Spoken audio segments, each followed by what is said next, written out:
¿Qué tal? Buenas noches. El día de hoy vamos a hablar sobre las generalidades de las fracturas. El hueso, básicamente el hueso como tema general, un tema para que la población pueda entender y comprender qué es una fractura. Vamos a ver a nivel un poco mediante cortes para que vean la estructura interna del hueso, ¿no? El hueso tiene un tejido subcondral, o sea, el cartílago, que se encuentra en las articulaciones para así dar un correcto movimiento sin dolor, sin limitaciones en los rangos articulares. Vamos a ver que tiene un tejido compacto, ¿no? Y un tejido esponjoso, ¿no? Que es internamente. Dentro del hueso hay un canal central, un canal principal que le llamamos médula ósea, del cual es por ahí se nutre el hueso, ¿no? Que obviamente por la parte externa tiene como unas ciertas perforaciones que por ahí entran arterias, irrigación, ¿no? Como pueden ver justamente en la imagen siguiente, ¿no? Del costado, es un corte ya más microscópico, de las cuales todo hueso tiene una capa que envuelve todo el hueso, ¿no? Que le llamamos periósteo. Este periósteo es muy importante debido a que por ahí hay una red vascular, por ahí, o de esta red vascular se va a dirigir hacia interno, va a perforar la capa del hueso para poder por ahí ingresar y por dentro del hueso crear otra red vascular y así se puedan nutrir, ¿no? Nutrir el tejido óseo. Entonces, en la tercera imagen justamente vamos a evaluar y ver tanto en la parte, cómo se divide un hueso, ¿no? Un hueso largo en este caso, ¿no? Tenemos la epífisis, tanto proximal, o sea, la parte de arriba, y una epífisis distal, que es la parte de abajo. El cuerpo del hueso, todo el largo, le denominamos diáfisis, y el cuello, ¿no? El cuello tanto en la parte proximal o arriba o distal abajo, lo mencionamos como una metáfisis, ¿no? Entonces, usualmente las epífisis proximales, en este caso, en este hueso, que es el hueso fémur, la parte proximal es la parte donde da relación o forma o da movimiento a nivel de la cadera, es un hueso, o contiene un tejido esponjoso, ¿no? A diferencia que la parte de la diáfisis, que ya tiene un hueso un poco más compacto, ¿no? Más duro, ¿no? Ahora, pasando a la siguiente imagen, vamos a definir qué es una fractura, ¿no? Una fractura es una pérdida de solución de continuidad, ¿no? Obviamente, si seguimos los bordes del hueso lo llamamos corticales. Entonces, si yo sigo la línea de la cortical, siempre tiene que ser homogénea, ¿no? Continua todo. Si vemos alguna depresión, alguna deformidad, algo que ya no continúe justamente homogéneamente la cortical, lo podemos denominar como una pérdida de la continuidad ósea y en conclusión una fractura, ¿no? Y esta puede ser una fractura total, ¿no? De cortical a cortical, una fractura incompleta, solamente lesiona una cortical, y también tenemos varias tipos o presentaciones de fracturas que luego vamos a ver, ¿no? Ahora, hay de mucho cuidado, ¿no? Al momento de diferenciar una fractura de una luxación, ¿no? Una luxación, básicamente, como se ve acá en la imagen, es una pérdida de la relación articular, ¿no? Una articulación está conformada por dos huesos, ¿no? Que uno de ellos dos está dentro de la cavidad que forma el otro hueso.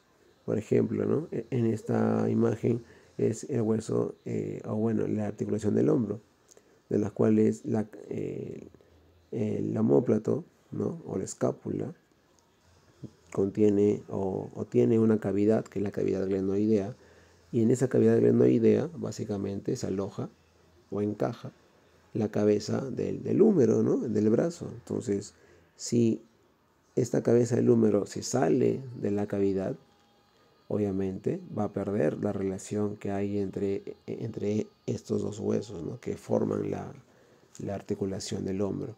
Entonces, a esto se llama luxación, nada más. No hay una pérdida de solución de continuidad, no hay una fractura, solamente digamos, se ha salido de su lugar, se ha salido de la cavidad. Entonces, podemos reacomodarlo, ¿no? Para que vuelva a tener su correcta funcionalidad. En cambio, las fracturas, obviamente, al estar, digamos, roto, en palabras más sencillas, tenemos que ver de acuerdo a la presentación de la fractura, de acuerdo a diversos parámetros o medidas que contiene cada hueso, cada indicación. Podemos optar por un tratamiento conservador, o sea, poner yeso, férula, ortético, o optar por un tratamiento quirúrgico, ¿no? Operarlo, ¿no? Y colocar algún tipo de plaquitas, tornillitos para poder reducir la fractura y se pueda consolidar, ¿no? Se pueda curar ese hueso. Entre los tipos de fracturas vamos a ver, ¿no? Una fractura transversa. Mire el lado de las imágenes de verde, cómo es una fractura transversa, ¿no? Una línea horizontal. Y se dice que las fracturas transversas son las fracturas más inestables. Son quirúrgicas al 100%, porque se van a desplazar, por eso son muy inestables. Vemos al costado, como segunda imagen, en ala de mariposa. Se crea un tercer fragmento, ¿no? En forma como un triángulo, en otras palabras más sencillas, que simula una ala de mariposa. Una fractura oblicua, ¿no? Un trazo diagonal, una fractura impactada, ¿no? Hay como un aplastamiento entre tanto la parte proximal como distal, ¿no? de ambos trazos o de ambos cuerpos óseos. Una fractura espiroidea, ¿no? Tipo en espiral, como su propio nombre lo dice, espiroidea. Parcelar o bueno, una fractura avulsiva, ¿no? Hay estructuras que se llaman ligamentos. Y los ligamentos se insertan en los huesos. Entonces, a veces al producirse una torsión muy forzada, uno se dobla el tobillo, se dobla la muñeca, se dobla en este caso, ¿no? La parte posterior del tobillo, ¿no? Entonces, ese ligamento o ese tendón que está, digamos, unido al hueso, al estar sobreestirado, entonces ese tendón se va a caer como desinsertar o como despegar de su punto de inserción.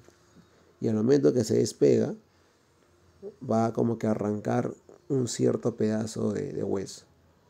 Entonces, al ver que arrancó, digamos, un pequeño pedazo o un trazo, o bueno, un pedazo ya sea pequeño o grande, ese arrancamiento brusco debido a la tensión que generada por bueno, algún movimiento forzado. Entonces este ligamento tendón jala, se tensa demasiado y puede obviamente romper o generar una fractura a nivel óseo. Y eso se llama fractura avulsiva.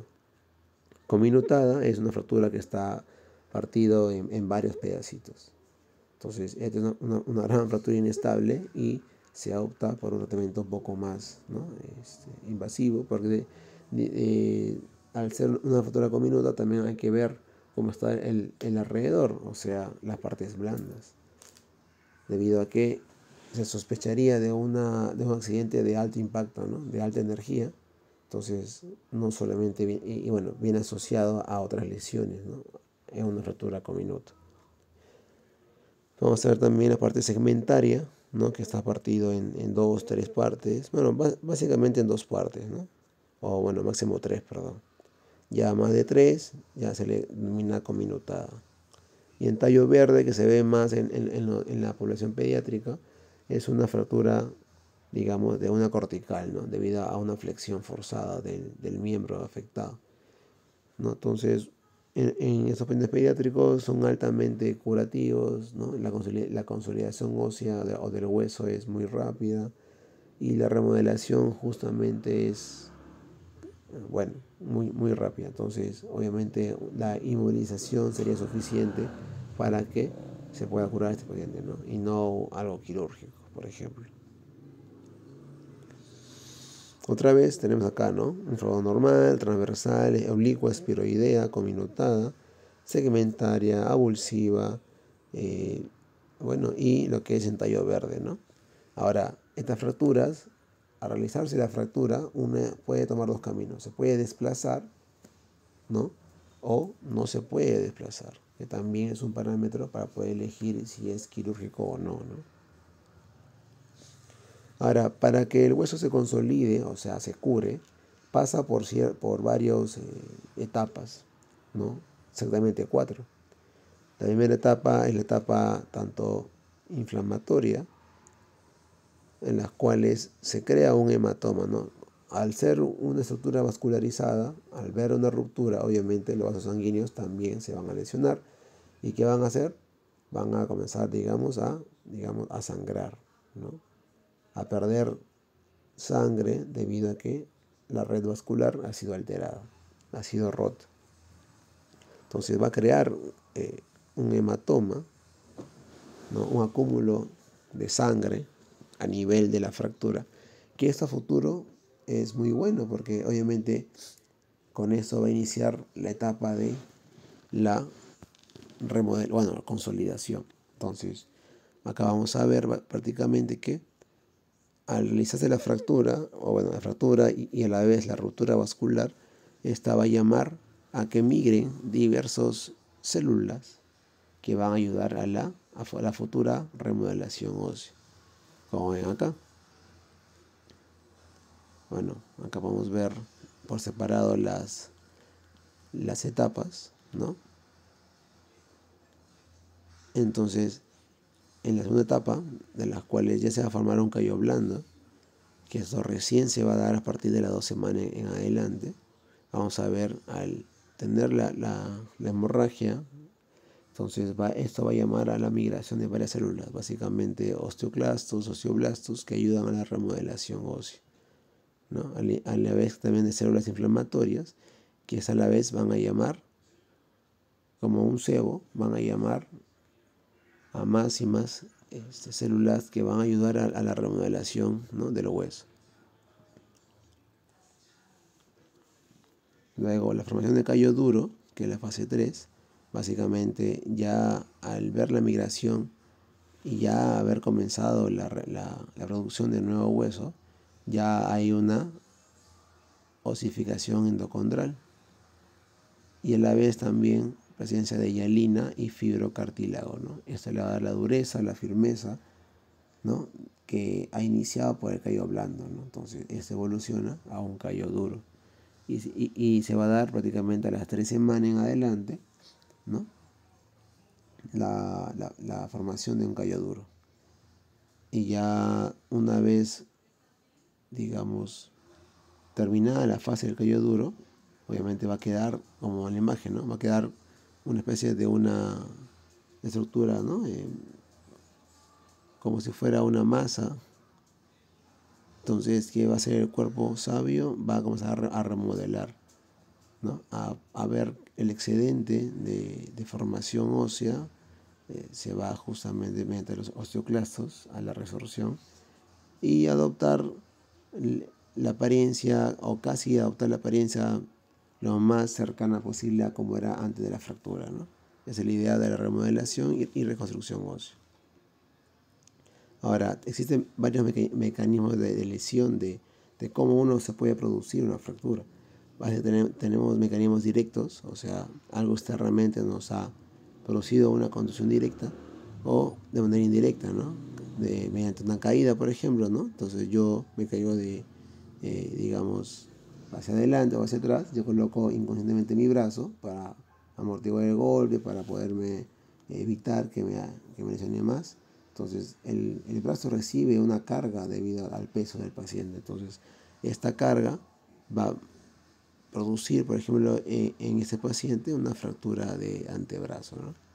De radio cubital. La clínica de una fractura básicamente es dolor, edema, deformidad y la limitación funcional, ¿no? Que de acuerdo a qué tipo de hueso está lesionado, puede haber otras especificaciones, ¿no?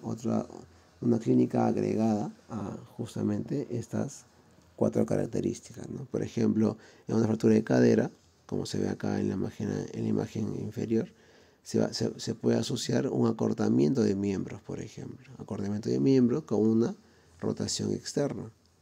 Entonces, pacientes que vean así, con un acortamiento y metido el pie hacia adentro, es muy probable, casi seguro, que es una fractura de cadera, ¿no?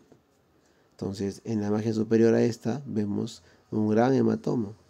Entonces, en las fracturas de húmero proximal, o sea, del brazo, a nivel casi del hombro ya, hay un hueso que se llama húmero. Cuando este se lesiona, el húmero proximal produce justamente este hematoma, ¿no? A los 2 días de haberse producido el golpe, ¿no? Le llamamos hematoma de Henneke, porque es un hematoma producto a una fractura húmero proximal, y esta se va a presentar tanto en la cara interna como en el pectoral, ¿no? Ahora también tenemos justamente el edema o aumento de volumen, que va a limitar, ¿no?, la funcionalidad del miembro, ¿no?, afectado. Método de diagnóstico para poder llegar a una conclusión o definir nuestras sospechas clínicas es primero una radiografía, ¿no? Si es ya una fractura articular o no se logra evidenciar bien la radiografía, se puede pedir una tomografía, ¿no?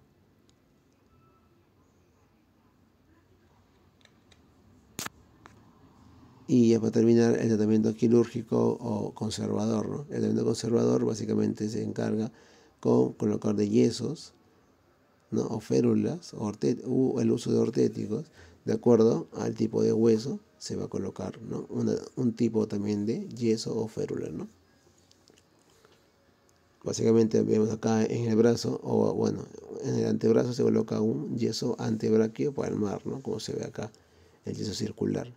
A una férula de yeso, ¿no? De repente primero está muy está muy edematizado, tiene demasiado aumento de volumen en la zona. Yo no puedo colocar directamente, ¿no?, un yeso completo, un yeso circular. Tengo que primero tratar de desinflamar todo lo que se pueda, y posterior, a los 3-4 días posterior a ello, podemos ya colocar un yeso completo, ¿no? Y si es que no reduce, o bueno, según los indicativos por lesión de cada hueso, indica un tratamiento quirúrgico, básicamente hay que realizar mediante reducción abierta con fijación interna, ¿no?, los conocidos RAFI, de las cuales se puede usar determinadas placas o tornillos, de acuerdo también, o clavos endomedulares, o solamente Kirchner, de acuerdo al tipo de hueso en la cual se ha fracturado, ¿no? Tenemos otros tipos de ortéticos, también un fijador externo muy importante para fracturas muy inestables. O también el uso justamente de cerclaje, ¿no?, como se ve acá en la rótula, en la rodilla. Y bueno, esto sería todo por hoy, espero que le haya gustado.